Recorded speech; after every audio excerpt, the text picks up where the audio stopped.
Hello, my name is Stephanie Roberts. I'm a member of the Grantwood AEA Digital Learning Team. I'm excited to continue our new series on tips and tricks focused on accessibility. I'm going to zero in today on our first tip about choosing a font.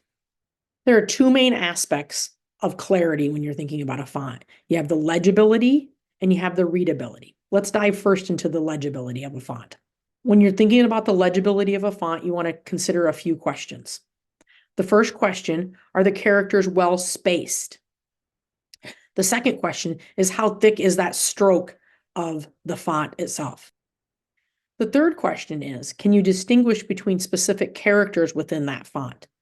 A great example of that is looking at the capital I, the lowercase l, and the number 1.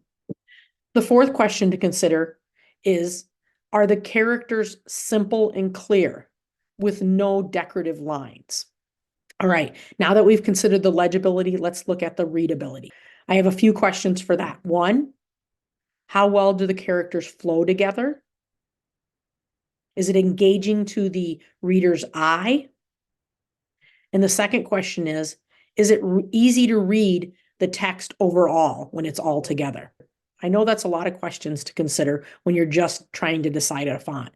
So our team has compiled a list of 6 highly accessible fonts. Here's that list.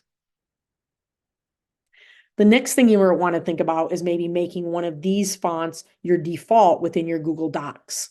Let me walk you through that process. All right, to set your default font, what you want to do is open up a blank document. Go ahead and choose the font that you want. I'm going to choose Lexan, normal. I'm going to go ahead and type this is my default font. Then you're going to highlight it.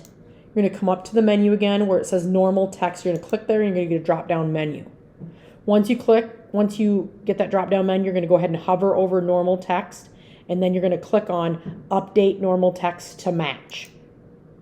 And now that's been changed to Lexington. But now to actually officially change and set those as your official defaults, you're going to go back to that normal text drop down, go all the way to options, and click save as my default styles. So then when I open up a new doc, you will see it will automatically be Lexington. All right, now that we've made that our default, there's a few more considerations when you are creating a doc and a slideshow with your fonts. First, when you're thinking about how many fonts to put on a page or a slide, you don't want more than 1 or 2 different fonts per page or per slide. When you're thinking about in your Google Docs, the size of your font, you want it to at least be a 12-point font. Well, in your Google Slides, you want it to be 18 to 24. Well, I really hope this helped you out and you take into these considerations, because accessibility is about removing barriers for all people. If you have any questions, feel free to reach out to your digital learning consultant. Thanks. Have a great day.